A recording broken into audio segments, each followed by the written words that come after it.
The stories that are coming out in Pakistan at the moment of mob violence against Christians, of insults and desecration of the holy book, of insults to Quran, to the Quran, to Islam, uh, are deeply distressing.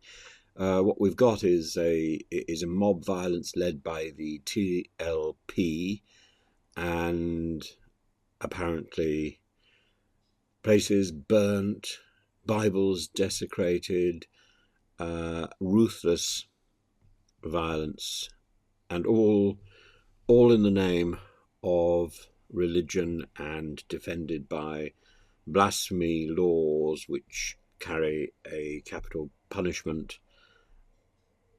Though it's never been enacted in Pakistan, Pakistan has seen under its aegis a sort of mob violence which has led to people being burnt to death, to people being killed, and to property and to property being destroyed.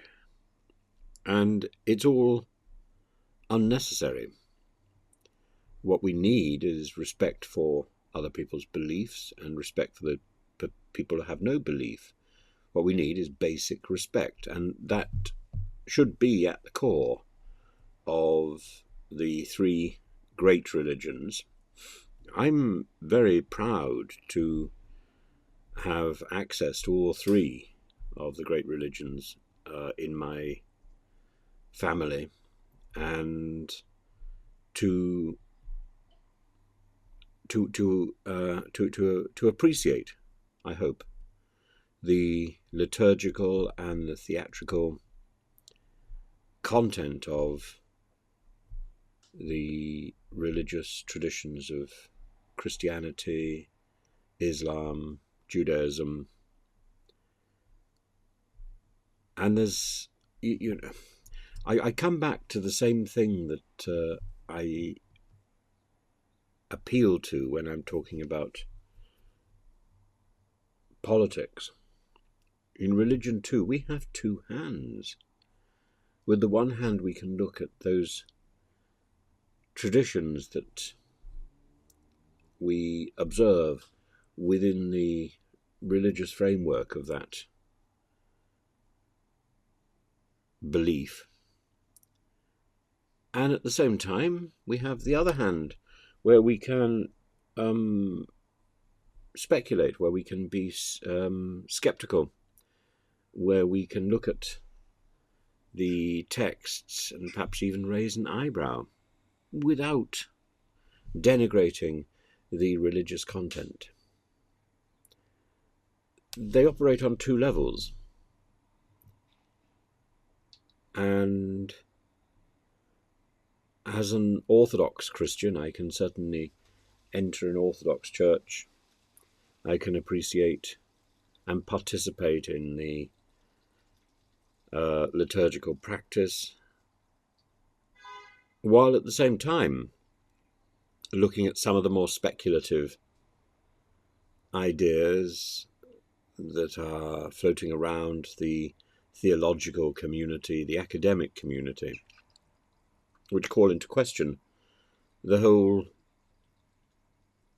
historical reality of Christianity.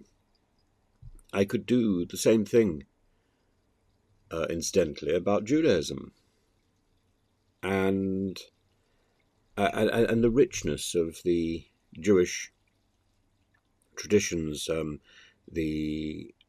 particularly the Kabbalistic traditions, the Talmudic traditions. It's terribly appealing, but so much of it actually only goes back to the 17th century, and the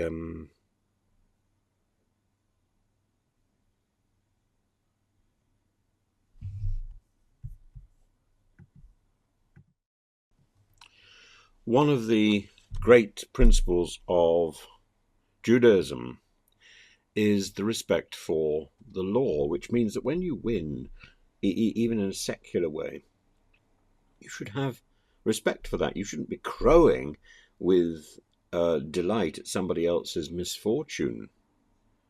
It's the balance of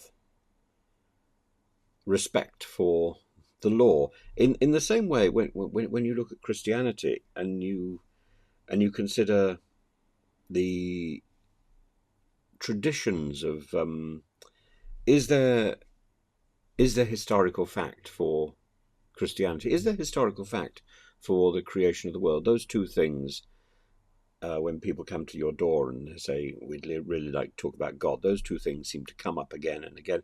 And yet, I think the great religions are independent of those two issues.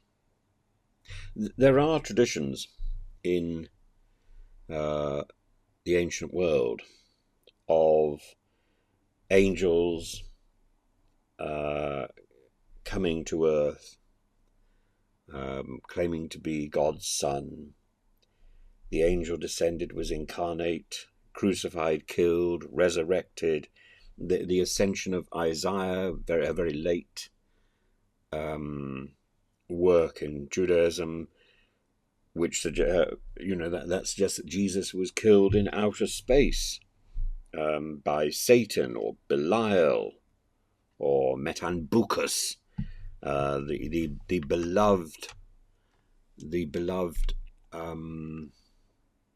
archangel. There are many instances in ancient literature and the ancient Gnostic texts of crucified gods. Jesus is certainly not the only one.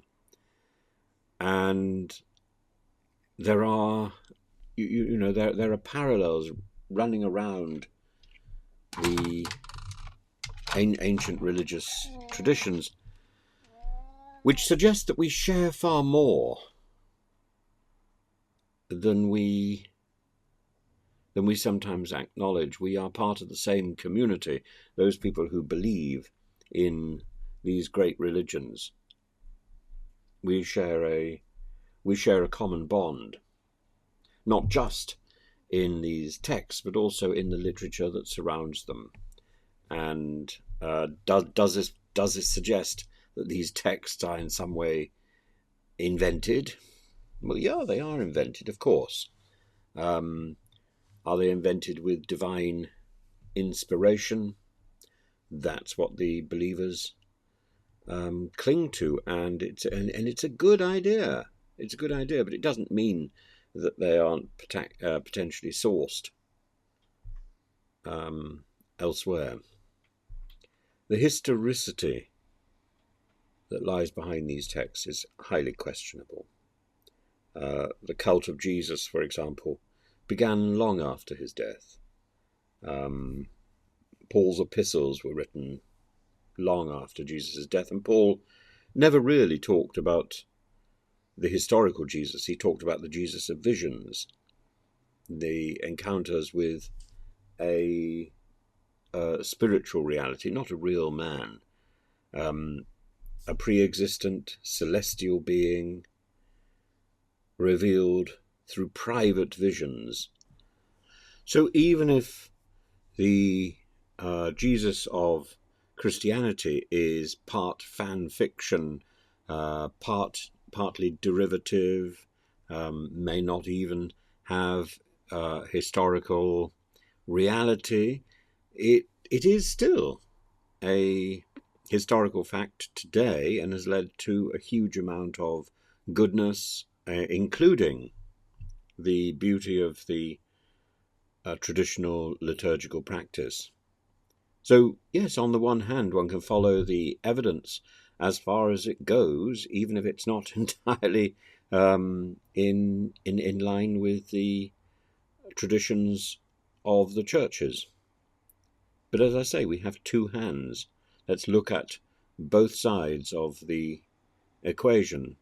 Why should we be so arrogant to think that our research, our conclusions, are set in stone and are the only conclusions we can possibly draw from that evidence? But we shouldn't be ignoring that information. We shouldn't be ignoring that evidence simply because it's there.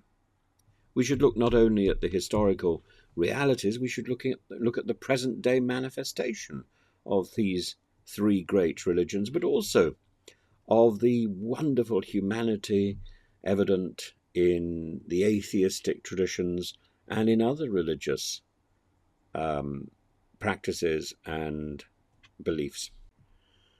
When it comes to Judaism, for example, our world is dominated by some of the greatest performers and thinkers with a Jewish background. For example, 100 years ago today, or I think it's today, the great Marcel Marceau was born.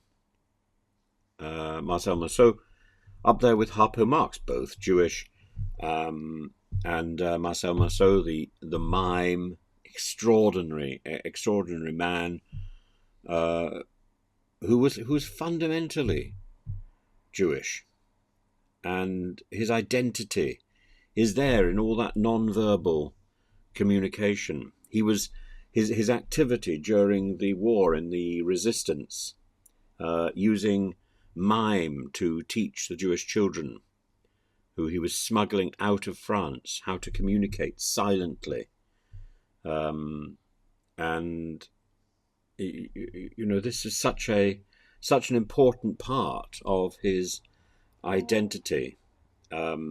He opted for mime in part as a silent response to the wartime tragedies, the murder of his father in Auschwitz. So all his routines, like the cage, the walking against the wind, the mask maker, and so on, they were all built on that subconscious, subliminal awareness of Jewishness. He was from a Romanian, from a Polish background, but it's this heroism during World War II, defined by his religious background and his chesed, his kindness, to smuggle children into Switzerland, to be part of the resistance, to be part of the liberation of Paris. He was involved in a tour of Israel during the 6-Day War, and a hugely influential icon of French theatre, of world performance, and of Jewish heritage. Just one example. Leonard Bernstein is another. At the moment, the Bernstein film has attracted concerns because of is it Bradley Cooper, who's wearing a false nose, and I can only think of a false nose story like that goes back to Alec Guinness playing Fagin in Sir David Lean's production of Oliver Twist. But there's also I forget who it was who played the part of Golda Meir. But anyway, she as well. We tread very carefully. We tread very carefully on other people's sensibilities. And I come back to the idea that we have two hands. With one hand we can be critical. With the other hand we can respect the reverence and the traditions of these three great religions, these three great cultural identifiers that bring together the community. They shouldn't be separating communities. They should be fortifying and finding common threads among the communities as well as within the communities.